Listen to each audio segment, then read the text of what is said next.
नमस्कार दर्शकों, शेखावाटी क्षेत्र की खबरें देखने के लिए शेखावाटी एक्सप्रेस को सब्सक्राइब करें।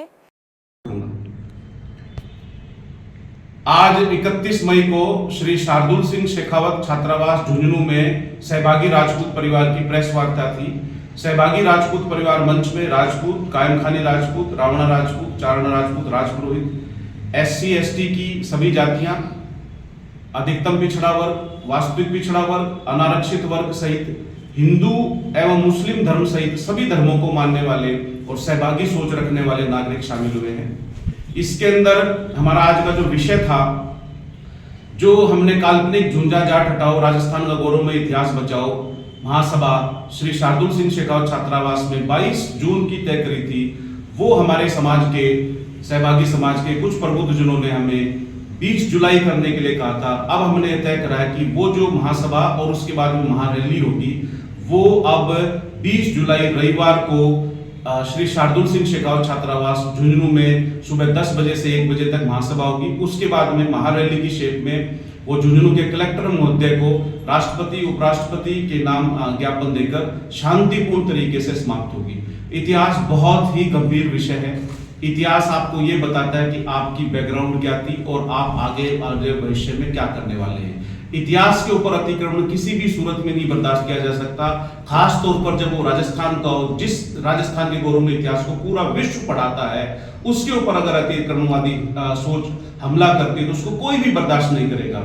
जो राजा था वो राजस्थान में भगवान का अंश माना जाता था, इसलिए आज इसमें दलित समाज भी, मुझे दलित नहीं कहना चाहिए, SC ST का समाज भी, इसके अंदर वास्तविक पिछड़ा वर्ग भी, और इसके अंदर अधिकतम पिछड़ा वर्ग भी, इसके अंदर मुस्लिम वर्ग भी, और हम सब अनारक्षित वर्ग इसके अंदर आज शामिल हुए हैं। क्योंकि हम राजा को, उस समय के राजा को भगवान का अंश मानने की परिपाटी थी। वो ऐसे राजा थे जो जरूरत पड़ने पर अपनी जनता के लिए सर कलम करवाते थे। आज के जो लोकतांत्रिक शासक है उस पद्धति को वो समझ ही नहीं सकते, वो उनकी सोच से परे है। हम 20 जुलाई को हजारों की संख्या में इकट्ठे होकर पूरे राजस्थान को यह संदेश देंगे। अब हम इस इतिहास के अतिक्रमण को रोकने के लिए, क्योंकि कांग्रेस के राज में वो एक काल्पनिक झुंझा जाट की मूर्ति की स्थापना हुई, बीजेपी के राज में उसके नाम से काल्पनिक झुंझा जाट को झुंझुनू का संस्थापक बताते हुए एक सर्कल का आवंटन कर दिया गया। एक काल्पनिक चरित्र के नाम से सर्कल आवंटन करना इस सरकार का अधिकार नहीं है। वो महापुरुषों का जरूर कर सकती है, पर जो चरित्र कभी इतिहास में हुआ नहीं। इसलिए आज हमने प्रेस वार्ता बुलाई थी कि हम बता सके कि अगर कोई भी व्यक्ति झुंझा जाट को का नाम का कोई जन्म बता देगा आने वाले 50 वर्ष आगे या पीछे तक भी, तो उसको हम 51,000 रुपए का इनाम देंगे। अगर झुंझा जाट का नाम झुंझार सिंह नेहरा को साबित कर देगा तो उसको 1 लाख रुपए इनाम देंगे। अगर कोई व्यक्ति उसको झुंझुनू का शासक या सेनापति भी बता देगा तो उसको हम 11 लाख रुपए का इनाम देंगे। और अगर कोई व्यक्ति उसको झुंझुनू का संस्थापक तय कर देगा कानूनी वैध सबूतों के साथ में, तो उसको हम 21 लाख रुपए का इनाम देंगे। ये सरासर राजस्थान के इतिहास के साथ में मजाक हुआ है, बहुत बड़ा कुठाराघात हुआ है। इतिहास लाखों कुर्बानियों से बना है। नकली लोग इतिहास का पात्र नहीं हो सकते। ये कल्पनाओं में तो हो सकते हैं, पर ये प्रमाणित इतिहास नहीं हो सकता। हम हाईकोर्ट में जाएंगे, उसको नेस्त नाबूद कर देंगे, पर आजकल ये जग सर्वसाधारण की भावना बन चुकी है, आम भावना बन चुकी है कि कोर्टों के अंदर भी आजकल आर्थिक दबाव चलता है और कोर्टों के अंदर राजनीतिक दबाव भी चलता है। उस दबाव को कम करने के लिए ये बहुत जरूरी है।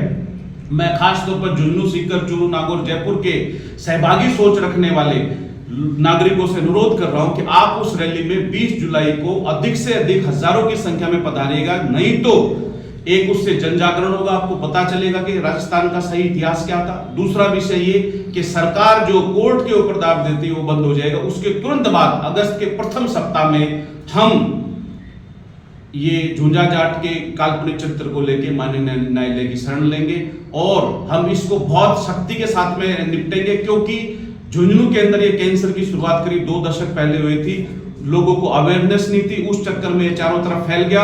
अब ये चूरू, सीकर, नागौर के अंदर भी फर्जी चरित्र बनाकर इतिहास पर अतिक्रमण हो रहा है। उसको रोकने के लिए अगर आप चाहते हैं तो मेरा सब राजपूतों से, कायमखानी राजपूतों से विशेष तौर पर अनुरोध है कि वो इसमें हजारों की संख्या में एकत्र हुए।